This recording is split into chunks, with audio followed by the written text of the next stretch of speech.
Hi y'all. Welcome back.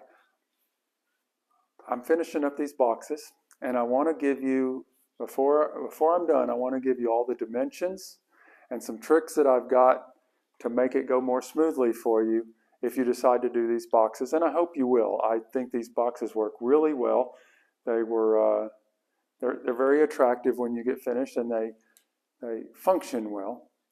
And hopefully I can give you some information today that will make your journey doing this a little bit easier.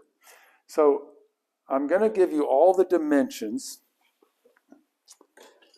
for all the different pieces. This box is 18 inches by 31 3/4. Now, these joints that hold it together are, well, let's just do the top dimensions first so I can get this lid off, and then it'll be easier for me to show you these things. This is going to be 18 inches. It's a little bit smaller because when we sand things down and fit it together, sometimes the dimensions get a little bit smaller. If I was very concerned about it, that would be a problem, but this, I'm not. I aimed at 18 inches by 31 3/4. This lid is 18 inches by 6.5 inches, and all these dimensions are going to be in feet and inches. I know most of y'all work in real dimensions, but we're stuck with feet and inches here, and you'll have to do conversions. I'm sorry, but once you get it going, you can just stay in your conversion program.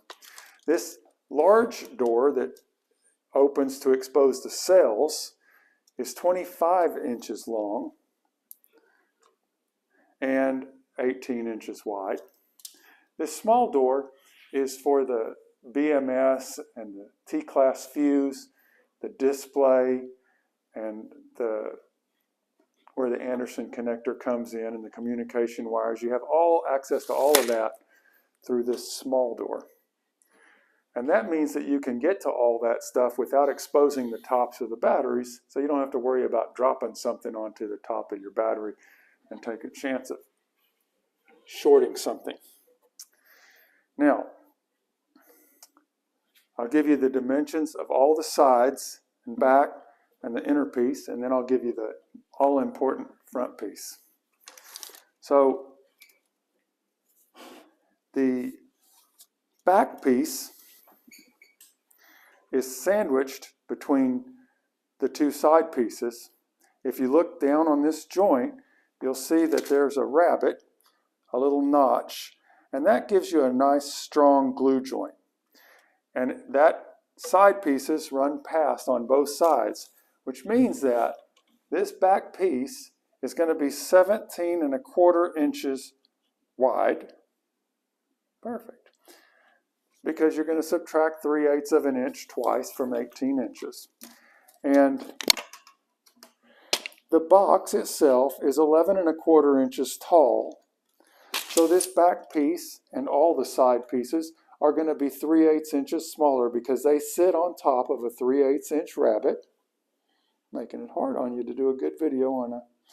And so this piece will be up 10 7/8 inches. Now, this side piece is 31 3/8 inches because it's 31 3/4 overall minus that 3/8 of an inch because the front overlaps it. That way, when you're looking at it from the front, it's one clean face. You see this joint from the sides, and then the back, you see two joints, but you never see that. All right.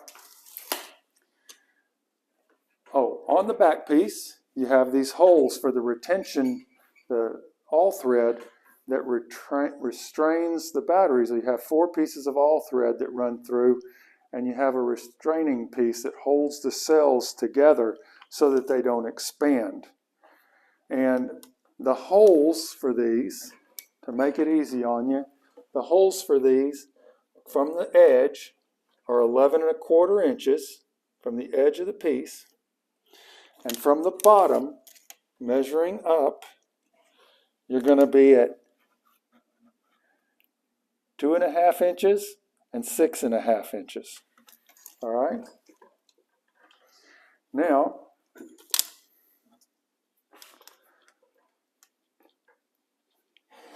The other side of that restraining piece is this right here, and it's going to be from the edge 5/8 of an inch to the hole. And because it sits up on top of the bottom, that's going to be 2 1/8 inches and 6 1/8 inches to the center of those holes.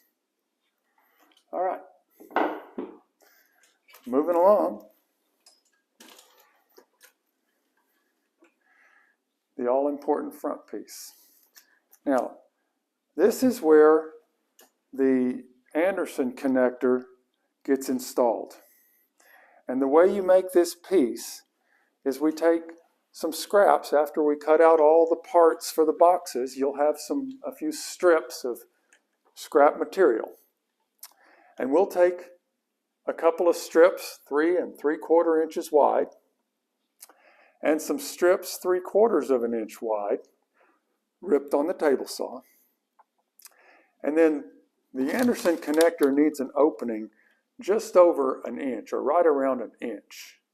And so what you'll do is you'll take that 3/4 inch thick plywood, you'll have one full strip, and then you see that color change right there? You'll rip another piece of your 3/4 inch wide material, you'll rip it down in the other direction to 1/4 of an inch. And when all that stacks up together, that'll create your 1 inch, and you'll take the first piece, you'll pin tack and glue this piece onto it, and then you'll pin tack and glue this little piece onto it, and then your second piece you'll pin tack and glue to form a tube. This again is 3 5/8. I believe it started out as 3 3/4, and then it got kind of sanded down on the edge to smooth up the edges after it was glued together. But the important dimension for that Anderson connector is that you get it a little bit over 2 1/8. That's 2 3/16 of an inch, and that Anderson connector fits in there just fine. You'll end up with a tube that you create, 1 meter long, 3 feet long, and then you can cut these pieces out of it. I use a big chop saw that cuts at 57 degrees is the maximum cut. So guess what I cut this?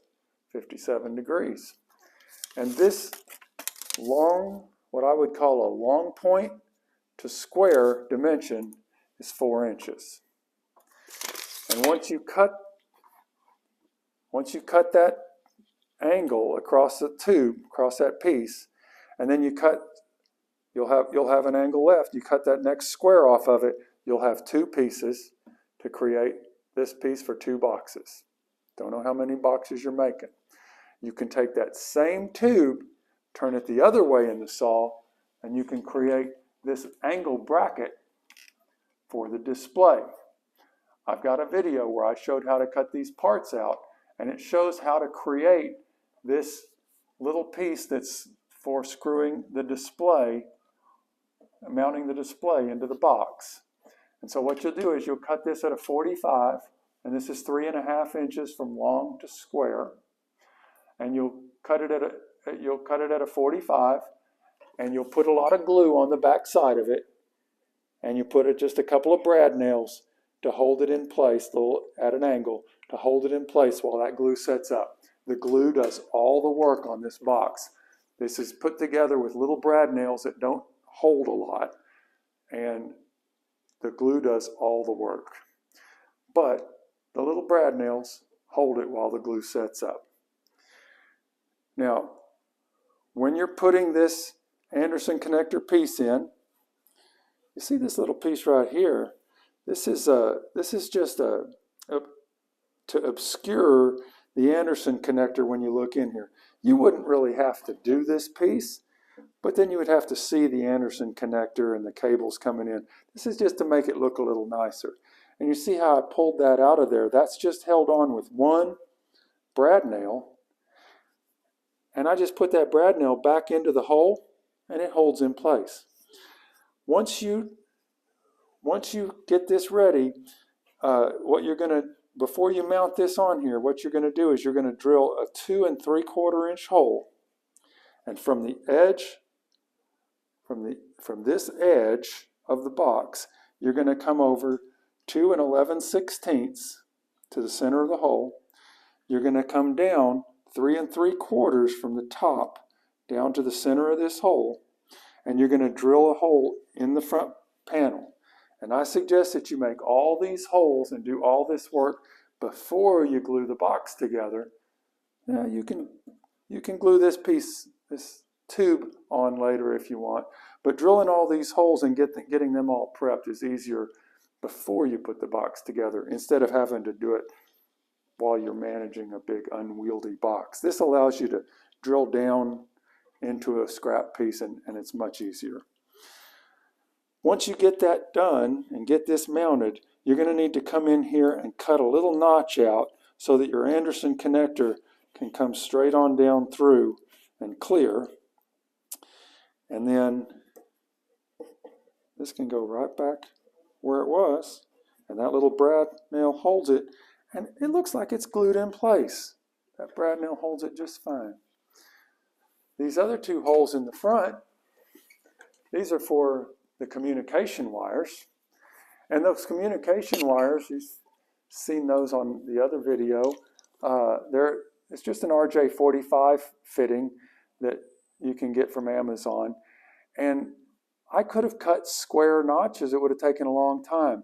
It turns out it's very easy to drill this 1 1/8 inch hole, and then that rectangular fitting fits in there real snug, and you can come from the inside and fasten it in with a couple of screws from the inside. Works out pretty easily. And to make these look nice and centered underneath here, you're going to want to come from the edge of the box. It's 1 11/16 to the center of the hole, and 3 1/4 inches to the center of the hole, and down from the top of the box to the center of these holes is 7 1/4 inches.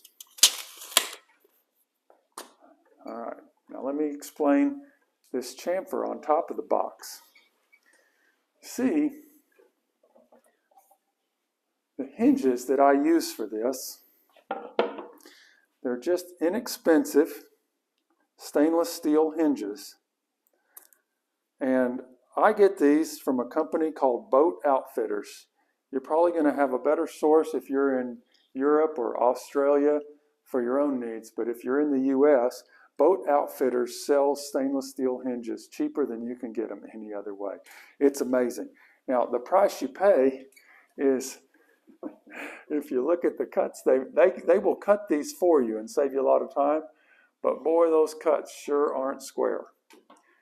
Now, this chamfer that I put on this box, it's a 45-degree chamfer. I come about halfway across the box.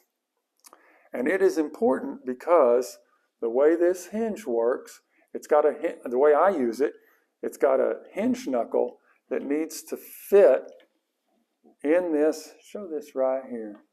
That chamfer allows that hinge knuckle to clear. And so now I can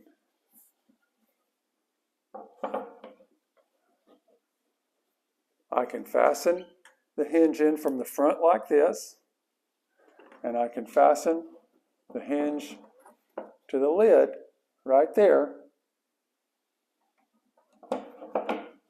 And then the hinge works very nicely when you open the box.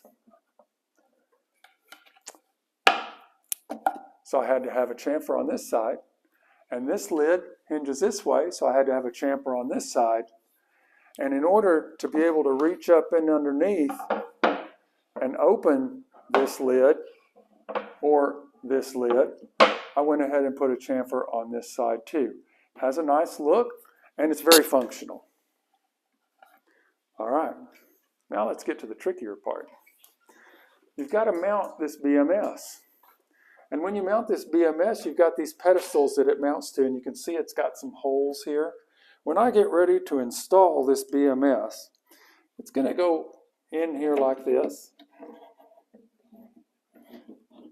and it's going to screw right into these holes, and it's going to screw in with 6 number 4 by 1/2 inch stainless steel screws. Well, the easiest way to get these pedestals in here in the right place with the holes already pre-drilled and you're not working inside the box is to come in here and temporarily mount the pedestals to the back side of the BMS.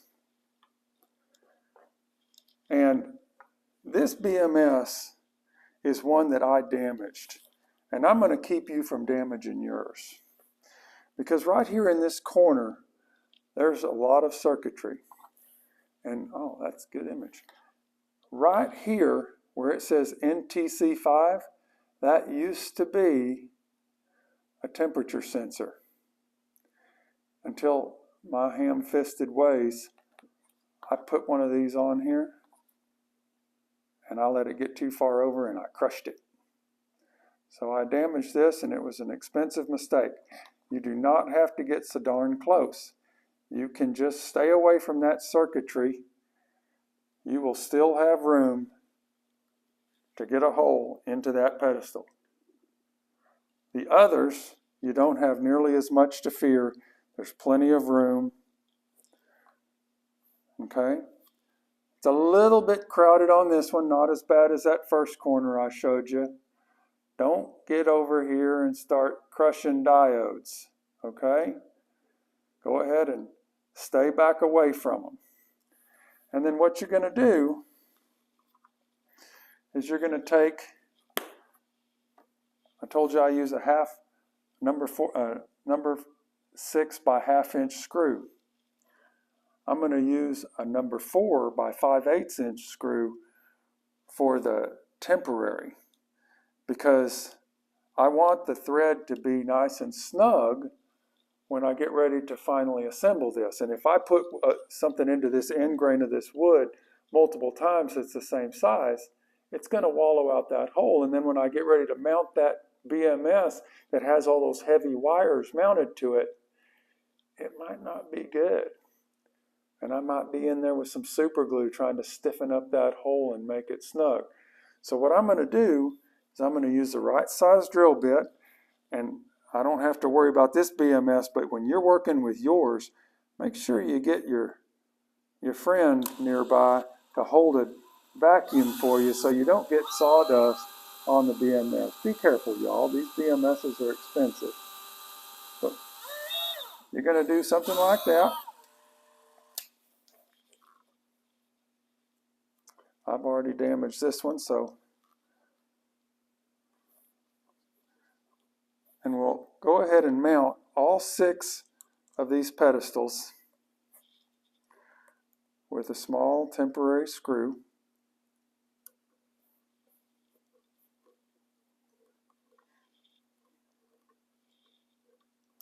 And don't over tighten it. You don't have to get ham-fisted like I was. So that's snug. It's still, you can still wiggle that, but it's snug enough to hold it for our purposes. And then what you're going to do, you're going to come over here. Once you get all 6 of these temporarily mounted on, you're going to hold it inside the box in the place where you want to mount it, up here, down about 1/4 of an inch, over about 3/8 of an inch. You got enough room to get it between this cover here and this box, and you just want to get it centered in there, kind of. And you'll bring it in here, you'll put glue, nice healthy amount of glue on it. Make sure you do all of this work while the wood is still raw. Before you have to get all this ready before you lacquer the box, because this aliphatic resin glue, I use Type Bond 2, this aliphatic resin carpenter's wood glue, it needs to stick to raw wood. It goes into the fibers, into the pores of the wood, and gets a grip. And so you're going to use a bunch of that, a nice healthy daub. You don't have to make a mess. And then once you hold it up there in place, you're going to come on the outside. And if you'll come around and show them these, I put 2 needle pins or pin tacks, brads, with a little brad nailer. A brad nailer that I bought. Look at this gun. I'll show you. I bought this in 1984, brand new. Still works great. And it shoots 1-inch nails. And they're just going to go into here 1/4 of an inch through this 3/4 inch material. And that's all it needs. I hang this up here, 2 nails in each with the glue. And 10 minutes later, I can come in with a screwdriver and take these out. And I do that before I put this in. Once I put this in, and this is still mounted, then I'm going to hold this up here so that I make sure that you can see that screw without this being in the way. So it has to be high enough to be able to see this screw, and it has to be low enough to see this screw. So you can get the screwdriver in above it and below it to get the screws out that are holding it on temporarily. By the time you get this nailed in properly, these will be set up enough that you can pull the BMS out and go to the next one, because aren't we all building 17 of these? All right. Somewhere along there, I should have asked you to like the video. You know the drill. Like, subscribe, share with your friends. I hope that this has given you the information, and I haven't forgotten anything. I hope this has given you the information to make this process for you a lot easier. I have more videos coming because I really have moved back into working on these things. Tomorrow, I'm going to start finishing up the last of the wiring harnesses for the BMS. And the next day, we're going to lacquer these boxes, the last 5, and then we're off to the races. It's time to start building up the last of the boxes, last of the batteries. I'm going to bring you along with me on the journey. Thank you very much for sticking with me. Bye-bye.